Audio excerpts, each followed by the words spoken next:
kitab Yesaya, orang-orang Yahudi waktu itu tidak suka dengan pengajaran Yesus dan ingin membunuh Yesus, sehingga kemudian Yesus menghilang ya dari tebing kota Nazaret, dan kemudian Yesus pindah ke sini, di mana di sini Yesus itu memberikan pengajaran. Bapak Ibu adalah di sinagoga ini ya. Ini yang disebut dalam Alkitab sebagai rumah ibadah di Kapernaum. Ini adalah bentuknya sinagoga, yaitu rumah ibadat Yahudi. Ya. Terus Bapak Ibu mendekati sinagoga di tangga itu ya, Bapak Ibu bisa lihat bahwa itu adalah sinagoganya Yesus ya. Di mana di bagian atas yang batu putih itu adalah gereja. Tapi lantainya yang batu hitam, sekali lagi basalt ya, vulkano, itu adalah batu asli dari zaman Yesus ya. Jadi gereja Bizantium ini didirikan di atas reruntuhan dari sinagoga. Nah Bapak Ibu, ketika Yesus memberikan pengajaran di dalam sinagoga itu, seorang yang kerasukan roh jahat ya, dia itu masuk dan kemudian Yesus itu akan mengeluarkan roh jahat dari orang yang kerasukan itu ya, dan kemudian roh jahat itu melengking-lengking, siapa kamu ya, karena mereka tahu bahwa itu adalah sebenarnya Tuhan ya. Jadi peristiwanya di sini. Nah kemudian tempat lain di mana Yesus banyak membuat mujizat. Nanti Bapak Ibu pergi ya ke bawah atap itu, kita tidak perlu naik ke atas karena atas itu adalah kapelnya Katolik, itu bukan yang asli dibangun ya. Jadi yang asli di zaman Yesus itu adalah yang rekonstruksi di bawah ini. Ya, jadi ini rekonstruksi dari kampung-kampung rumah-rumah di Kapernaum. Nah Bapak Ibu lihat ada rekonstruksi satu bilik yang paling besar, yang kemudian diyakini itu adalah rumah Ibu Petrus. Nah di rumah Ibu Petrus Yesus ngapain aja? Yesus banyak memberikan mujizat penyembuhan ya, melayani orang-orang yang sakit ya, termasuk seorang yang lumpuh. Kita ingat ceritanya ya waktu itu, karena begitu banyaknya orang kumpul di depan pintu masuk dari rumah Ibu Mertua Petrus ini, sehingga kemudian orang lumpuh yang digotong itu harus dimasukkan lewat apa? Lewat atas ya. Kok bisa lewat atas? Bapak Ibu lihat ya, model rumah di Kapernaum itu adalah dari batu-batu basalt di tingkat ya, di susun tingkat. Jadi ini bukan seperti di Yerusalem atau Nazaret yang bentuk rumahnya adalah gua ya. Kalau di daerah Galilea ini rumahnya adalah diambil dari batu basalt dan dibangun rumah dikonstruksi ya. Dan kemudian di atapnya itu sebenarnya adalah atap dari pelepah kurma ya, sehingga kemudian bisa disingkap dan orang yang lumpuh itu bisa dimasukkan dan sembuh. Nah, setelah mujizat ini yang mengembalikan atapnya siapa? Ada yang tahu? Ya pembantunya. Nggak ada di Alkitab. Ya orang yang lumpuh itu kan sekarang sudah sembuh, masa Yesus yang suruh naik? Kayak bercanda ya. Sen humorsnya tinggi ya. Udah mau semakin mendekati hari terakhir Semakin terpengaruh sama kita. Makin kacau. Oke ya Bapak Ibu. Selain itu di sini juga adalah tempat seorang Lewi ya, pemungut cukai menjadi pengikut Yesus, yaitu Matius ya. Kenapa pemungut cukai? Karena Bapak Ibu ini adalah kota terbesar di Galilea waktu itu ya. Jadi dari Kapernaum ke arah barat itu adalah kampung-kampung Yahudi. Dari Kapernaum ke arah timur ya, itu Bapak Ibu lihat itu ada sambungan dari dataran Gigolan. Di sana itu ada Gergesa, kursi ya, tempat babi-babi. Jadi itu adalah kampung-kampung orang bukan Yahudi yang masuk di laut. Ya, yang kemudian Yesus memindahkan roh jahat itu ke arah babi-babi, dan kemudian babi-babi masuk ke Danau Galilea dan mati. Ya. Jadi di sini adalah istilahnya itu border ya, pertemuan ya antara kampung-kampung Yahudi dengan kampung-kampung dari orang yang tradisi Yunani, Romawi ya. Sehingga kemudian ada lalu lintas, ada cukai dan sebagainya ya. Jadi karena itu kemudian Matius ya, si Lewi pungut cukai itu adalah tinggalnya di Kapernaum ya.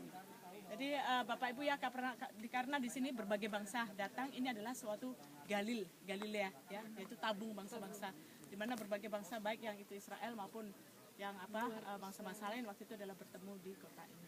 Ya. Ada tambahan Pak Pendeta? Oke, saudara, kita perlu tahu di sini, di wilayah ini Yesus mencatat track record ya, track record yang luar biasa ya. Tapi yang paling terkenal di Kapernaum, di perwira Kapernaum itu adalah dia punya iman yang lebih besar dari orang-orang Israel pada umumnya. Ketika dia berkata, katakan sepatah kata, maka anakku akan sembuh. Yesus berbicara langsung, your faith is great. Ya, imanmu itu besar, ya. Megaloipistis, artinya your faith is great, imanmu besar. Nah, mari kita belajar bahwa di Kapernaum ini, nanti saudara lihat itu di samping ini rumah Ibu Mertua Petrus itu juga disembuhkan. Untuk itu, saudara-saudara, melalui peristiwa yang begitu banyak di sini, mari kita berdoa satu hal, apa yang terjadi, berkat Tuhan yang terjadi di sini, itu terjadi di dalam diri kita. Amin. Amin, saudara ya. Amin. Sehingga kita tidak sia-sia datang di tempat-tempat di mana Yesus membuat track record pelayanan, dan hidup kita sejak sekarang. Mari kita buat track record, ya, track record yang terbaik. Kalau Telkomsel sendiri punya track record, terus ada pemenangnya, kita juga harus punya track record. Ingat, Roma 4 ayat 4 mencatat, bila orang bekerja keras, bila orang melakukan pekerjaan yang tanggung jawabnya, gajinya itu, upahnya itu bukan merupakan hadiah, melainkan haknya. Itu, saudaraku. Jadi, mari kita belajar bahwa yang kita kerjakan mungkin orang nggak tahu. Ya, seperti saudara kita tadi yang buat joglo tadi, siapa? Ondo ya? Mas David. David. Nah, itu sebuah pekerjaan yang luar biasa. Itu mungkin nggak terpikir oleh pendeta. Pendeta sibuk dengan dunianya sendiri.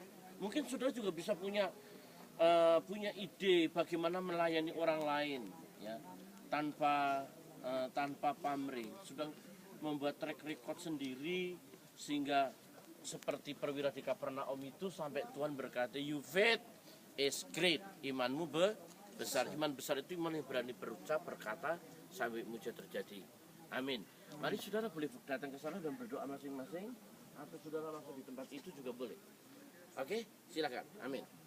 Terima kasih. Ada tambahan ya. Jadi Bapak Ibu lihat, ini kota penting Galilea, tapi kok sekarang nggak ada lagi kotanya ya. Jadi sudah disebut dikutuk Yesus. Ya, belum. Ya, jadi Bapak Ibu ya, di sini tuh banyak sekali terjadi mujizat ya.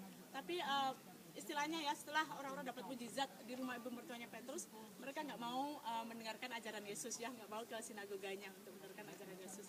Sehingga kemudian dikatakan oleh Yesus waktu itu ya, "Hai orang-orang di Kapernaum, Korazim, dan Betsaida." Ya, jadi ini 3 kampung ya, Kapernaum, Korazim itu di utara sini, Betsaida juga di timur utara ya. Itu adalah 3 kota yang di sana Yesus banyak membuat mujizat, tapi kemudian dikutuk oleh Yesus ya, karena mereka tidak bertobat gitu ya. Sehingga kemudian kita bisa katakan ya, bencana-bencana alam yang terjadi kemudian ya, yang menghancurkan 3 kota ini merupakan bentuk kutukan Tuhan Yesus ya. Jadi berbagai gempa bumi ya, perang-perang dan sebagainya. Sehingga kemudian ketika Fransiskan datang ke sini, mereka lihat tempat ini sudah menjadi reruntuhan. Tidak ada lagi orang yang hidup di sini, sampai sekarang tidak ada lagi orang yang mau hidup di 3 kota ini ya.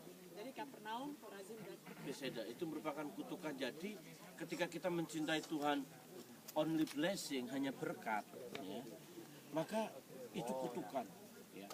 Terkutuklah orang yang tidak mengasihi Tuhan, kata Alkitab. Jadi jangan jadikan Tuhan itu komoditas untuk kepentingan kita sesaat. Jadi Tuhan itu bukan komoditas untuk kepentingan kita. Jangan seperti istrinya Ayub. Tuhan itu identik dengan kekayaan, identik dengan anak-anak sehat. Tuhan itu identik dengan kemewahan. Ketika semuanya hilang, istrinya Ayub berkata kepada Ayub, "Kutukilah ayah Allahmu." Kenapa? Karena semuanya sudah hilang. Allah itu identik dengan itu semua. Tetapi iman yang sempurna, perfect faith kemarin, itu thy will be done, kehendakmu yang jadi. Apapun yang terjadi dalam hidup kita, yang pasti Tuhan akan punya jalan buat kita. Jadi mari kita mengakui bahwa Tuhan itu bukan komoditas terjelek dari kita. Hanya kita butuh, hanya kita penting, mencukupi kebutuhan kita, menjaga kita. Tuhan jagai rumahku, memangnya Tuhan satpam. Ya. Tuhan sembuhkan aku, memangnya Tuhan dokter. Bukan. Dia itu Tuhan is Tuhan. Ya. Jadi dia layak menerima yang terbaik dari kita. Pujian, pengagungan, kehormatan, kemuliaan, penyembahan. Itu yang terbaik. Berikan sama Tuhan.